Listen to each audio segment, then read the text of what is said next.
Personal statements. You hate to write them, but it's amazing the difference that they can make in your law school scholarship and admissions offers. So it's pretty important to make sure that you know what you're doing and the top mistakes that you should be avoiding when you are crafting your personal statement. Remember, this is the only opportunity for a lot of law schools that don't conduct admission interviews to hear your story, to get to know you as a person, to get insight into your character and personality, to figure out how you could stand out and add something new to the class that they are crafting for the incoming year. I've done videos on personal statements in the past, but today I wanted to focus especially on the mistakes that you need to avoid when crafting your personal statement, because it is that time of year again. It's time to start writing. Stick around to the end of the video for a special offer that you can use on my service in editing personal statements.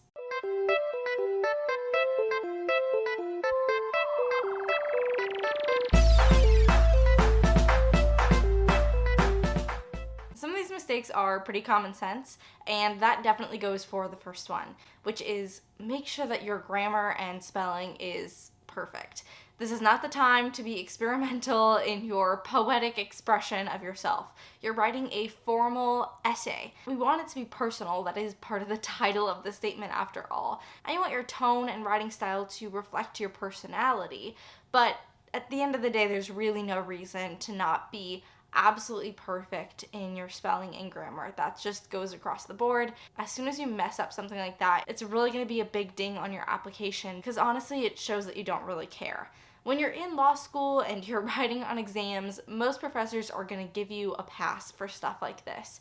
But on an essay that is part of your application packet that you've had time to edit and read over and tailor to be exactly what you want, really it's going to be pretty hard to explain away any kind of easily fixable error like that. So make sure that you read over your statements for spelling and grammar and have other people do that as well, especially if English isn't your first language. This kind of segues into the second most common law school personal statement mistakes, which is not balancing the tone between formal and casual. You want admission officers to feel like they've just had a conversation with you and heard your story and what makes you who you are. But at the same time, it is part of a professional application. You're going to a professional graduate program to get a Juris Doctorate. So make sure that you're taking it seriously and that comes across. You don't want it to look like something you wrote in 5 minutes and attached to the rest of your application. Formality matters, but don't be so formal that you forget that the purpose is to let admission officers get to know you. The third most common mistake that I see in the hundreds of personal statements that I've edited is when applicants essentially submit an annotated list of their accomplishments versus a personal story. And if you've ever done any kind of writing or reading in your life, you know that stories should have specific themes and a unique perspective. Law schools already have your resume. They have your transcript. They have your references. Without you actually writing anything, they know other people's opinions about you. They know how you performed in school. They know how you do on a big test. And they know all of your work experience. They don't need you to go into the details of all those things again. Doing this is going to make your personal statement too long anyway, which is another really common mistake that you need to avoid. Personal statements should be no longer than 2 pages, double-spaced, 12-point font. I guess you can play with the margins a little bit if you want to, but really 2 pages is the max, and anyone who tells you different is not necessarily setting you up for success. It might not harm you to go onto a 3rd page, but it's certainly not going to help you. Think about that famous Shakespearean phrase, brevity is the soul of wit. Don't be like Polonius. Actually be brief, please. You want to pack as much of a punch into every word that you can, and wasting words saying the same thing that is already on a different part of your application is not going to accomplish that. I often encourage my clients to think of a story that embodies the themes that they are trying to represent. This might be something that happened in their childhood that they reflected back on in college when they decided to go to law school, or a formative moment in their family relationships. It could even be a work experience and what they learned from that work experience that has led them to law school. Whatever your story is, make sure that you are crafting a story that says something about who you are. It might overlap with your list of accomplishments, but it shouldn't just be a repeat of your resume. Okay, I think you get the point. Let's move on to the next most common personal statement mistake, which is actually the opposite of the last one, where instead of getting a list of accomplishments but no story or unique perspective, you get a unique perspective that's abstract and not grounded in anything. This is actually the mistake that I made in my personal statement. And if you want to kind of see an example of this, you can go and watch the video where I reviewed my own personal statement, I think last year. That's going to be up here for you.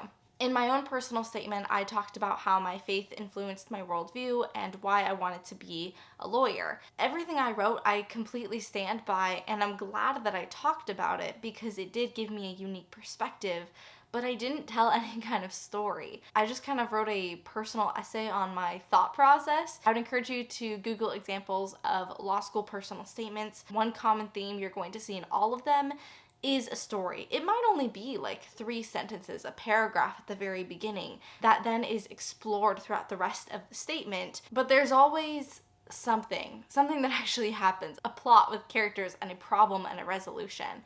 I didn't do any of that in my personal statement, and I think it makes it a little bit more difficult to relate to for people that don't share the perspective that you are putting forth as being important to you. Not everyone needs to agree with you. Let me be clear. It's actually great if you have a perspective that's a little bit controversial or different or based out of an experience that not a lot of people have had. You just need to be able to support it and make it relatable in some way to those who are going to be reading it. I could have done a better job of that, and I don't want you to make the same mistake that I did. The next most common mistake is kind of twofold. I'm titling it Talking About the School That You Are Applying To.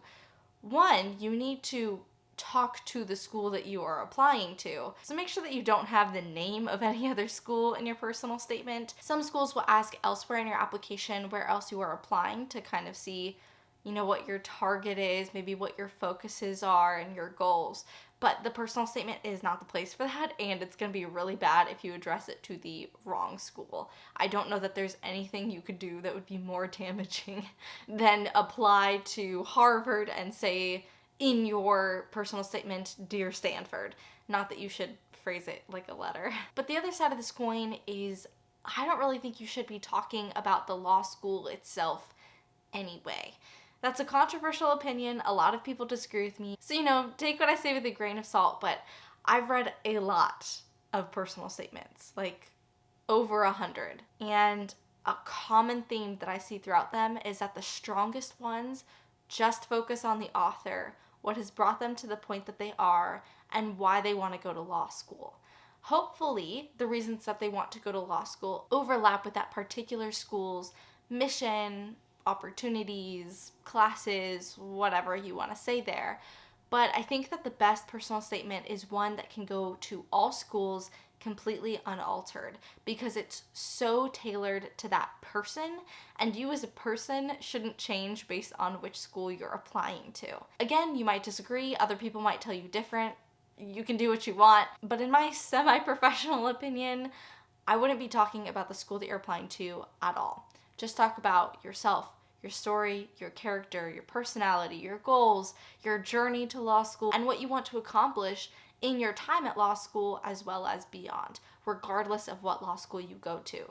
But don't say that last phrase. The last most common mistake that I see in people's personal statements is confusing those personal statements with diversity statements or a supplementary essay. Most schools require a personal statement and allow a diversity statement. Some also require or allow other types of essays responding to particular prompts.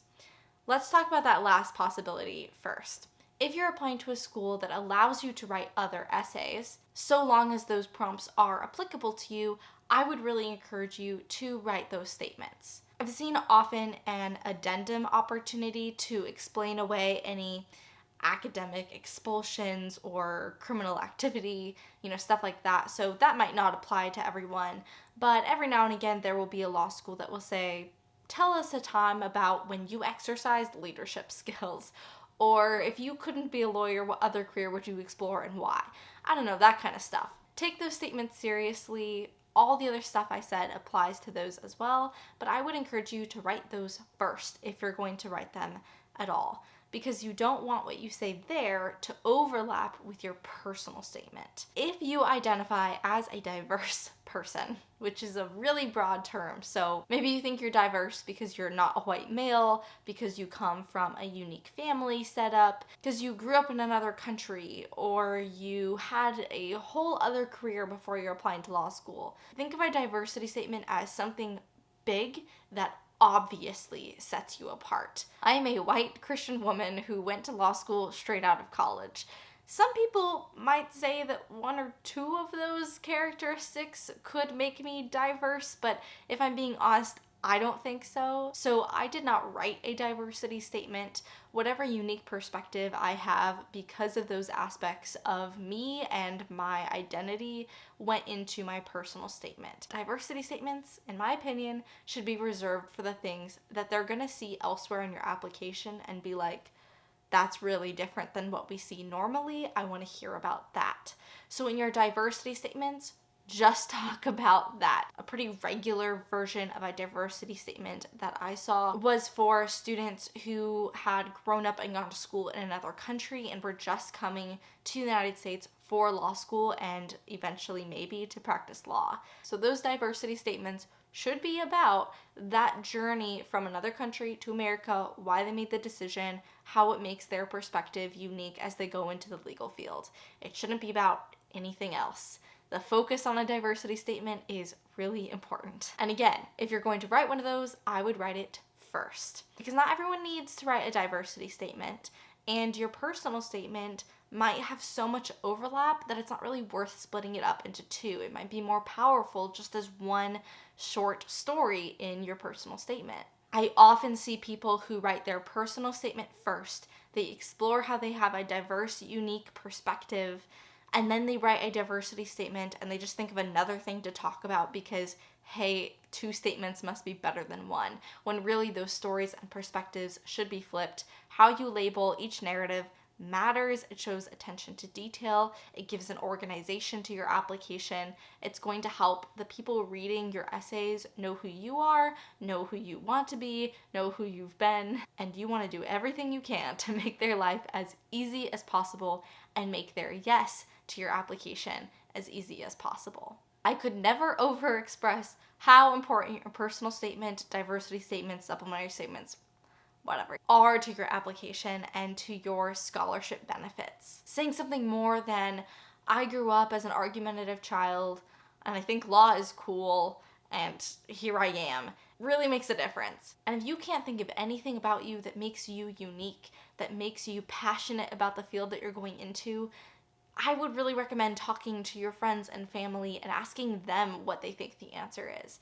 You can also work with someone like me who has a lot of experience having those conversations and editing statements. You can find all of the different packages that I offer on my website, which is linked in the description box below. I would love to work with you. I have had so many positive experiences and can definitely refer you to plenty of reviews from satisfied customers. I always keep my pricing well below market price because I want it to be accessible to everyone, but I'm dropping it even more for those of you who had stuck around to the end of the video. If you place an order with me anytime in the month of August 2021, I will drop $10 off of your order no matter which package that you choose. That's more than 30% on at least one of the packages. And if you're watching this video and want to place an order after August 2021 and use the code I'm going to give you in just a second, I will still drop $5 off of your order forever.